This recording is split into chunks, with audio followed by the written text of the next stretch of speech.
तो जी रिसेंटली एक खबर आई कि मेमन गोट कराची में 2 साल बच्ची एक खुले हुए गटर में गिर के फौत हो गई। इस चीज का तो आपको आइडिया होगा कि कराची में गाड़ी चलाना नहीं गाड़ी बचाना होता है और लोग यहाँ पे सड़कों पे GTA खेल रहे होते हैं। अब ये क्यों करते हैं? कभी सोचा है संदीप की तरह कभी ये सोचा है यहाँ की सड़कें जो हैं वो आपको तमीज के दायरे में रहने नहीं देती। खुदी हुई सड़कें खुले हुए गटर वो कभी भी आपको सीधा चलने ही नहीं देते। कराची के लोग ही जब लाहौर इस्लामाबाद जाते हैं बड़े सुकून से गाड़ी चला रहे होते हैं, लेन भी चेंज करते हैं तो इशारा देते हैं, इंडिकेटर देते हैं। बस बात यह कि यहाँ की सड़कें आपको तमीजदार होने ही नहीं देती। वो खड्डे खड्डे नहीं लगते, खुली हुई कब्रें लगती हैं। कुछ कुछ जगहों पे तो इतना बड़ा घर के कि वो खड्डे इतने गहरे खड्डे कि आप उनमें बेसमेंट बना लो, अंदर म्यूजिक का स्टूडियो बना लो। अब इन खड्डों में क्या होता है कि जो बाइक वाले ये जो 70 वाले छपाटर हैं वो तो इन खड्डों से जो ना अपनी पिट्ठी ऊपर करके ट्री करके निकाल लेते हैं, लेकिन जो गाड़ी चला रहा है बंदा उसको तो एक एक झटका महसूस होता है ना भाई। फिर जी अक्सर कोई रोड होती है जिसके लिए लोग कहते हैं कि ये भी बन रही है,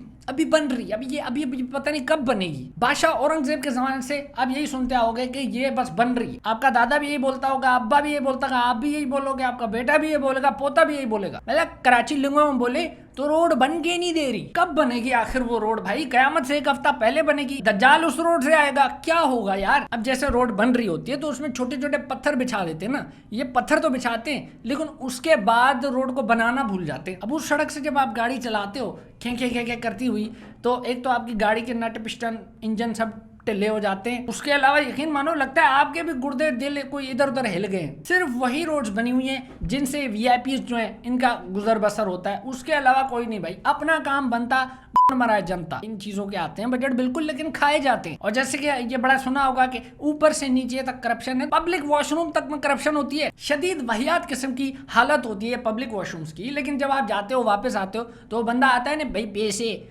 छोटे के 10 ने बड़े के 20 ने। बंदा कहे यार देखो कोई मिडनाइट डील नहीं है, 12 बज गए। ऐसे मैंने एक बंदे से पूछा भाई ये पैसे जो तू ले रहा है ये कहाँ लगा रहा है? कहता भाई मेंटेनेंस पे लगते हैं ना यार, खर्चा भी तो आता है। मैं कहा भाई केड़ी मेंटेनेंस? तुम्हारे लोटे का हैंडल भी नहीं है, उसको पकड़ो तो एक अंगूठा जो है ना वो गीला हो जाता है। कहाँ लग रहे हैं पैसे? कौन सी मेंटेनेंस? तो ये सारे पैसे वो खा खू जाते हैं। एक दफा बना दिया बस बना दिया। जिन जिन लोगों ने वारदातें अंदर डाली उन सबके सबूत पड़े हुए, कौन सी मेंटेनेंस की बात हो रही है? तो एक पब्लिक वॉशरूम तक में लोग करप्शन कर रहे होते हैं। रोड तो बड़ी चीज है, उसके तो बजट भी बड़े होते हैं। ये छोटे का 10 बड़े का 20 नहीं होता, ज्यादा पैसे होते हैं। सारे इसी तरह खाए खुए जाते हैं। और क्या, खुले हुए गटरों की भी क्या ही बात करें यार। अब जब गाड़ी पे जाते हो ना थोड़ा सा कहीं शीशा नीचे कर लिया आपने, ऐसी हमक आएगी, ऐसी महक आएगी, आपको पता लग जाएगा करीब कोई ना कोई गटर खुला हुआ है और आपके नाक के सारे बाल सड़ जाएंगे, उसके सेल्स तबाह हो जाएंगे। क्यों भाई खोले हुए गटर खोलने का मकसद क्या है? इसमें तो निंजा टटल निकलेगा, भैंस चोर, शदीद टटल किस्म का हमारा सिस्टम है और कुछ नहीं। फिर मैंने देखा लोगों ने बड़ी टेक्निकल किस्म की हरामपाई की हुई है। जो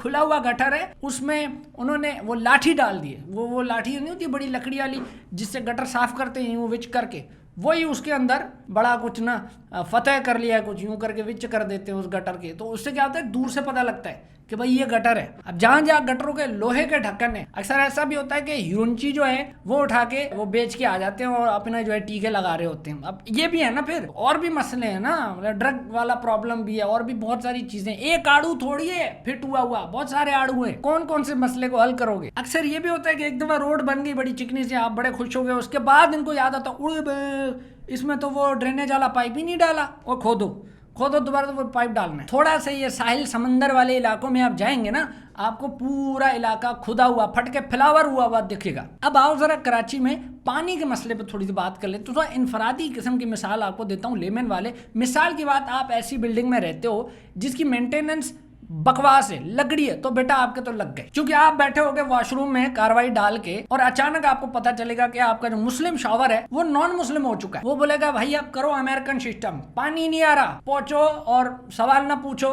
निकलो यहाँ से। ये क्या बात हुई यार? फिर आप जो है बिल्डिंग का जो मेंटेनेंस वाला बंदा होगा शकीब भाई, उसको फोन लगाओगे आधे में, शकीब भाई वो पानी नहीं आ रहा, पानी नहीं है। फिर भाई साहब पता लगा शकीब भाई वो चाय के होटल में बैठे हुए KGF 2 देख रहे हैं, चाय बिस्कुट खा रहे हैं। जब उनका वो खत्म हो, जब वो फ्री हो, पानी वाले को फोन करे, वो टैंकर वाला है पानी डाले, तब तक जो है ना आपकी का भुरता हो जाएगा। फिर जो टैंकर वाले हैं अक्सर लोगों को टैंकर माफिया भी बोलते हैं, क्योंकि भाई इनके भरम अपने वो आपको बोलेंगे आ रहे हैं 12 बजे, अगले दिन के 3 बजे आएंगे। फिर वो बोलेंगे भाई ऑर्डर बहुत थे, क्या करें, काम बहुत है, गाड़ियों की शॉर्टेज है, ये वो है। कुछ इलाकों में तो पानी की क्वालिटी, जो पानी आ रहा है उसकी क्वालिटी भी बहुत खराब है। आप नहाते हो साफ होने के लिए, लेकिन आप नहाने के बाद आपको पता लगता है आप और गंदे हो गए, क्योंकि वो पानी जो है वो फिल्टर तो है, पानी लगाया तो हुआ फिल्टर, लेकिन उसकी मेंटेनेंस होती है भाई। पानी नहीं फिल्टर, टंकी खराब है। सिंपल सी बात है, जो आम आदमी है उसकी जिंदगी झंड है। पर अगर आपके पास नोटू है, फिर जो है ना ये दुनिया आपकी जेब में, फिर कोई मसला नहीं। वही टैंकर वाला, उसको दो आप 1000 रुपया टिप दो, पानी लाना तो छोटी बात है, वो आके आपकी धो के भी जाएगा। शहर की चूंचा चूंचा से तंग हो तो कोई मसला नहीं भाई, ओ दूर चले जाओ, बहुत अच्छी सोसाइटीज बनी है वहां रह लो, तो अपना बैरिया टाउन चले जाओ, इमार चले जाओ, पता नहीं क्या, बहुत सारे अमीरों के लिए कोई टेंशन नहीं है, बहुत सारी ऑप्शन है। मसला सिर्फ आम आदमी का, एक मिडिल क्लास आदमी का मसला है भाई। अब मुझे पता है कोई ना कोई कॉमेंट्स में आएगा, अबे जिस थाली में खाते हो उसी में मूते रहे हो, शाले तेरी भेड़ की चूड़ियां, कराची से कमाते हो, कराची के बारे में बुरा बोलते हो। ओ भाई ये बात नहीं है, हमें कराची से प्यार है, और जिस चीज से प्यार होता है उसी के लिए आप कहते हो उसका अच्छा हो जाए, उसके साथ बुरा ना हो। अब यहाँ पे जो पुरानी मशीन है उनकी तो ना, उनकी अकल पे लग चुके हैं ताले, वो तो ह्यूमिडिटी की वजह से जंग चुकी है उनकी अकल, वो यूज टू हो चुके हैं ऐसे जीने में। कोई ना कोई तो आवाज उठाएगा, कोई ना कोई तो बोलेगा ना यार कि गलत हो रहा है, उसको कुछ करो, सही करो, समझ रहे हो। तो बात ऐसी नहीं है भाई। मुझसे मेरे दोस्त जो कराची में नहीं रहते वो मिलते हैं, तो उनसे पूछो, मैं कराची की बातें करते करते थकता नहीं हूँ। बात वो नहीं है, जिससे प्यार करते हैं उसी का बुरा आप नहीं चाहते। बस उम्मीद करते हैं कि सिस्टम थोड़ा सा बेहतर हो जाए, ताकि इस तरह के वाकये ना सुनने पड़े कि यार छोटी बच्ची गटर में गिर गई और फौत हो गई। ये भी कोई बात है यार, एक जिंदगी मतलब जाया किस वजह से हुई, क्योंकि गटर खुला हुआ था। साइंस ये बताती है कि 40,000 जनरेशन वो सर्वाइव की हैं, वो बच बच के आई हैं, तब आपके पेरेंट्स तक बात पहुंची और आप पैदा हुए। आप फोर्थ किस तरह हुए कि भाई गटर में गिर गए। यार क्या, what a waste of life यार। आपको क्या पता था यार, क्या पता उसमें कितना पोटेंशियल हो आगे की, वो साइंटिस्ट हो वो बच्ची। तो किस फजूल किस्म की बातों पे लाइफ वेस्टेड हो जाती है भाई।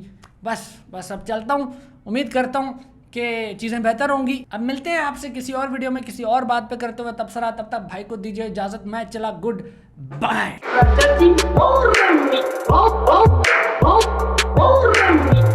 इसका मतलब समझे दया।